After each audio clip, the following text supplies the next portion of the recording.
Hey airbrush artists. So recently I was at an event working with another one of our team members and we ran into a paint clog problem, and I thought I'd make a video about it because it's something that happens often. But what he did was he started by taking his airbrush off, as we often do, and connected a bottle of airbrush cleaner, sprayed, everything worked fine. So we determined that the airbrush was not the problem, it was the paint bottle. And I told him, as soon as you take the bottle off the bottle, do you see the paint start to flow back into the bottle? If you look in through the hole of the siphon, does it flow back in? And it didn't. It was staying right at the surface of the opening. So that told me there's one of two things, right? If the breather hole, seems like an obvious place to check, was clear, then okay, we determined that wasn't the problem. Because if it wasn't, there'd be some negative pressure in here, and that would prevent the flow of paint out of the nozzle of the siphon. So obviously the only thing left would be the siphon itself, and all I did was unscrew the cap very carefully. We're at an event, minus every time you take the airbrush off a bottle, or even more so the cap off a bottle, be very, very careful. Okay, there's expensive places that we paint at, like hotels and stuff. We don't want to drop any paint on the carpet. So immediately when I pulled it off, I could see that the paint was collecting on the bottom, and it was actually collecting on the siphon itself, like a big gunk of goo. So maybe I first asked him, are you thinning this paint with anything other than water? Because this is water-based paint, right? If you're using alcohol, I would highly suggest not doing that. It might work good in the short term, but I think you might be messing with the chemistry of the paint. So over time, it might degrade the paint. He said no. He wasn't thinning it at all, as a matter of fact. So the only thing I could determine, it was probably a bad batch, or it was just old.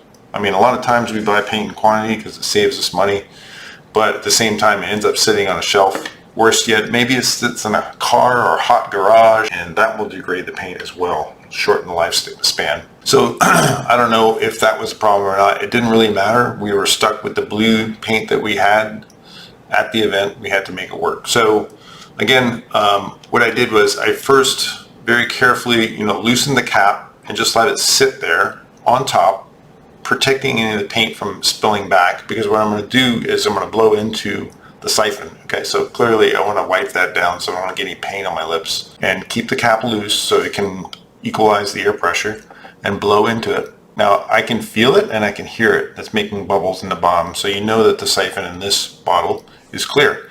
His did not. I could not blow through the paint, and I was afraid to blow too hard, because if it suddenly let go, it would make a splash inside the bottle, and it's still, even though I have the cap covering the opening, it still could leak out the side.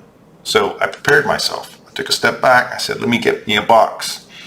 At every event we have a box of something, right? T-shirts, hats. In this case we had a big box for some tote bags. I created a little workspace area in front of me. I got really close to that box so that if any paint would come shooting out of this, it was going to land in the box, okay? And then I didn't even use the bottle. I took this out completely, and I just blew until it came out. And it came out very slowly, like a booger. It was oozing out of there until it finally cleared, and then I knew we'd solved the problem. All right, so that's probably the quickest way and the neatest way, as long as you set yourself up. You don't get too much paint on your fingers and stuff. You don't want that. Get a rag ready for any kind of potential disaster. Once that was cleared, I screwed it back on. I cover both the breather hole and the siphon with my fingers, and I shake it. Make sure it's screwed on really tight. Shake it as much as I can. I think that you can kind of restore paint a little bit by shaking it, but if it's as bad as I had seen it, it's never going to be 100%. So I suggest that you just buy a new bottle. I also suggest, guys, that you don't buy too much, right?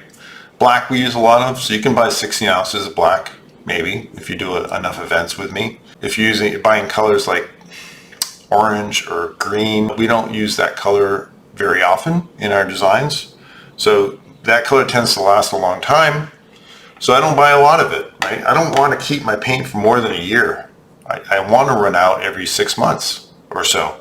So I don't buy large quantities, so I know I'm getting fresh paint. And if it's not fresh when you buy it, then of course, you just got a bad batch. Maybe you can return it. So that would be tip number one. Tip number two is, well, let me just hold this bottle for demonstration purposes. I don't, when this bottle runs out, I don't simply grab a bottle of paint and refill it, ever, okay? And I suggest you do the same thing, because 90% of the time, the problem is not the airbrush, it's really the paint, right? The paint is, it's sucking up particles of paint, gooiness, whatever it is, it ends up in your airbrush and then causes problems. So when I run out of paint, I grab a fresh bottle, like a clean bottle, fill that, take my siphon out, put it in a new bottle. So I got fresh paint and a fresh bottle. No clumpies at the bottom, okay? If you continually refill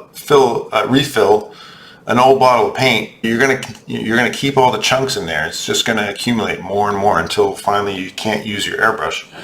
So I make it a habit to just save, like I gave you all tons of clean bottles, that's what it's for. When you get a fresh bottle of paint from the company, the paint supplier, and it's 16 ounces, fill, 16 ounces of black, let's say, fill 8 bottles of eight clean bottles of paint, cap it, and now you have your inventory of paint you can just grab and go when you have an event. Always keep an extra in your case, for sure. And it's going to be a fresh bottle with fresh paint. You'll find that you'll clean your airbrushes a fraction as often, right? I think I clean my airbrush, give it a once over, maybe once every 20 events or so. I don't know, it's not a lot. And I normally can get away with just cleaning as I go with a little bit of like Windex and water, which is cheap cleaner, I'm not having to use the carburetor cleaner, which is awesome for those really tough clogs. By the way, if you haven't used Airbrush carburetor cleaner in the spray variety, you can get it at Walmart, AutoZone, any of those places for about, I think $3 or $4 a can. Nothing works better than that. But you don't need it every time, right? Keep fresh paint, fresh bottles. You can go a long way.